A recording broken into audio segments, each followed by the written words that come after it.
করবে বলে বিছানায় উঠে পড়েছে।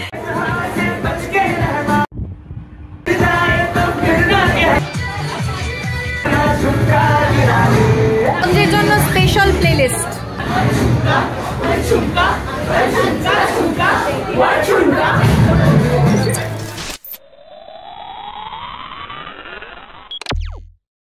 Good morning.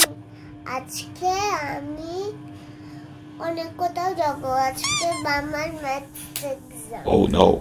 আজকে গোল্লা দিদির বার্থডে আর টুনুর বার্থডে আর লিওর বার্থডে। লিওর বার্থডে কালকে। Oh no.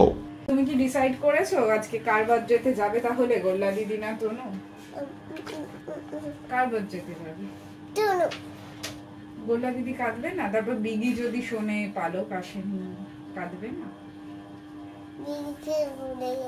বিগিকে ভুলে গেছে একটা এত বড় ঢং। জন্মদিনে যাবে বলে হেয়ার স্টাইল হচ্ছে ওর, কত কারুকার্য আয়োজন করবে বলে বিছানায় উঠে পড়েছে। কি করবো, মাথা তুলতে পারছে না, ওর ঘাড় ব্যথা হয়ে যাচ্ছে। Wow beautiful. সঙ্গমিত্রাও রেডি হয়ে গেছে এদিকে। আমি এইটা রেডি। আচ্ছা সঙ্গমিত্রা এইটা রেডি আর পালক হচ্ছে এই রেডি। বাহ প্রিটি লাগছে দুজনকে। Oh my god. কি গরম বাবা আজকে। সামনে থেকে ডান দিকে। অবশেষে ঘড়ির কাঁটা 7:30টা পেরিয়েছে, আমরা ট্যাক্সিতে উঠতে পেরেছি। ট্যাক্সি দাদা হন্যে হয়ে আমাদের খুঁজছেন। আমি আর পালক না, তন্ময় হন্যে হয়ে ট্যাক্সি দাদাকে খুঁজছে। মানে সে একটা মানে মার কাট ব্যাপার চলেছে 15 করে।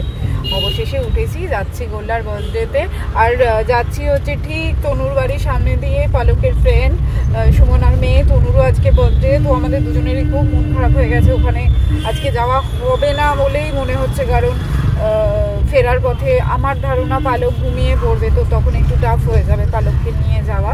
কিন্তু দেখা যাক, সেটা আমরা একটা ব্যাকআপ প্ল্যান ভেবে রেখেছি যে কিছু তো মিস করা যাবে না। তনুও পালককে মিস করছে, পালকও তনুকে মিস করছে, মিস কিছু করা যাবে না। ব্যাপারটা একটা ব্যাকআপ প্ল্যান আমি ভেবে রেখেছি।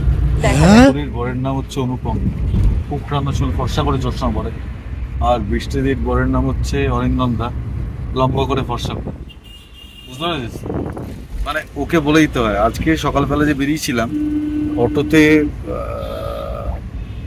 বেবিদির হাজবেন্ড ছিল, আমি কথা বলতে বলতে এলাম। এটা বেবিদি দেখবে, দেখুক না। আমি মানে সঙ্গমিত্রার যে কিছু মনে থাকে না, আমাকে নামার পরে বলছে আচ্ছা উনি কে ছিলেন? আলাম বেবিদির হাজবেন্ড টিঙ্কুদা। বলছি ও আমাকে তো বলবি, আমি তো কথাই বললাম না। What? ওই জন্য ওকে আগে থেকে বলে দিলাম, ডেসক্রিপশন দিয়ে দিলাম, তো বলবে। আগে তো বলিসনি আমাকে। টিঙ্কুদা অটোতে থাকবে, অপমানটা দেখছিস তো? টিঙ্কুদা অটোতে থাকবে জানতাম না, কিন্তু এখন জানি যে ওখানে কে কে থাকবে সেটা বলে দিচ্ছি। প্রায় পৌঁছে গেছি।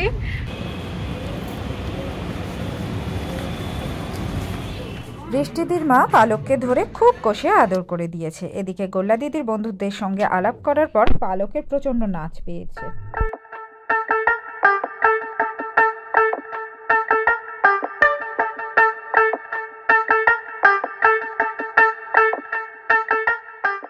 পালকের নাচানাচির ফাঁকে গোল্লার বন্ধুরাও পৌঁছে গেছে। বেশ একটা জমজমাট পরিবেশ। অরিন্দমদার বোন আবার আমার ক্লাসমেট ছিল স্কুলে।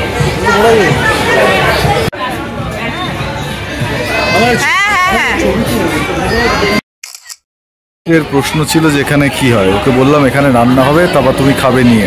বলছে কই, আমি তাহলে রান্না করবো। এই এবার আসছে।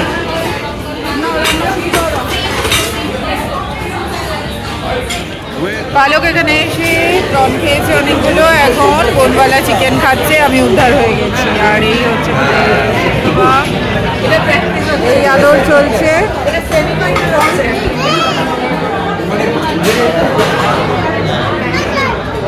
এখানে নিজে নিজেই ডান্স করে চলেছে।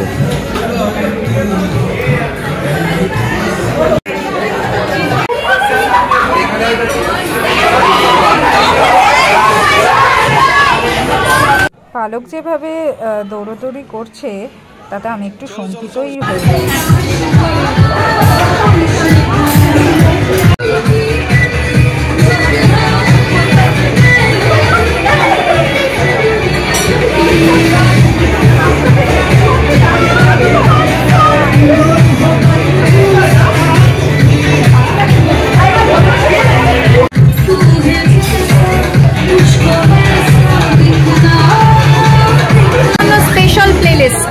Specially curated plates.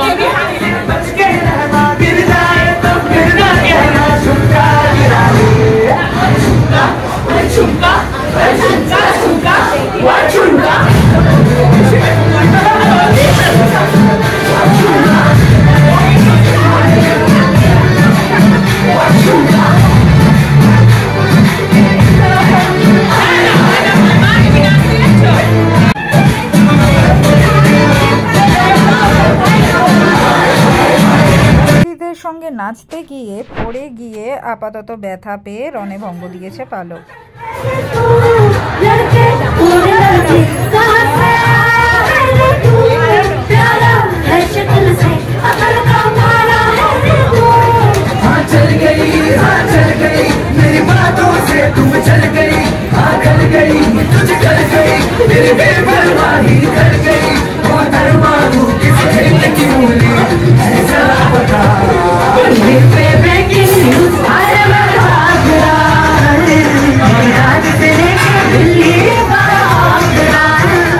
কি নিচ্ছ?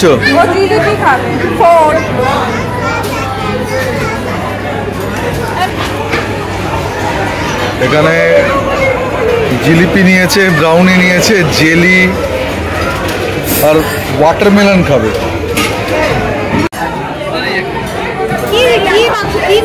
দিদির এমন অবস্থা মনে হচ্ছে মেয়ের বিয়ে, মানে জন্মদিনের আমলে বিয়েতে কি করে বুঝতে পারছি না।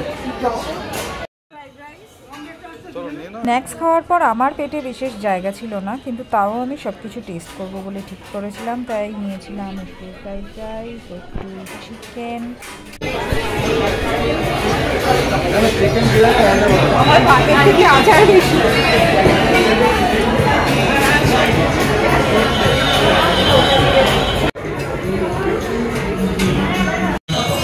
এখানে ফুচকা, ওদিকে হান্ডি বিরিয়ানি।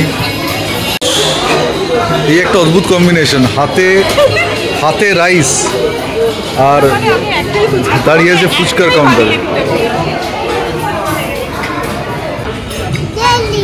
জেলি বুবল বুবল বুবলি।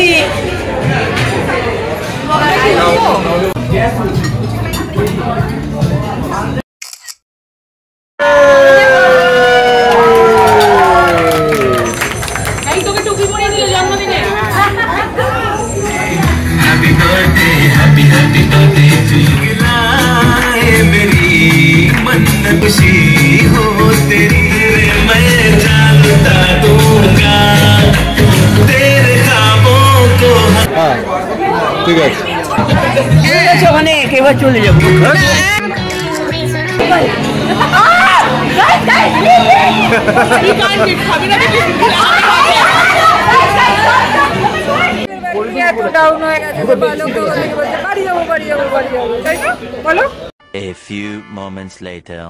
পালকের ঘুম কাটাতে সঙ্গমিত্রকে নিয়ে দৌড়চ্ছে। আমরা গাড়ি বুক করেছি, এসে গেছে, আমরা এখন রওনা দেব, কিন্তু পালকের এনার্জি ডাউন। গোল্লার বদ্র থেকে আমরা বেরিয়ে পড়েছি, কিন্তু পালকের ব্যাটারি একদম ডাউন। এই যে পালক শুয়ে পড়েছে আমার কোলে।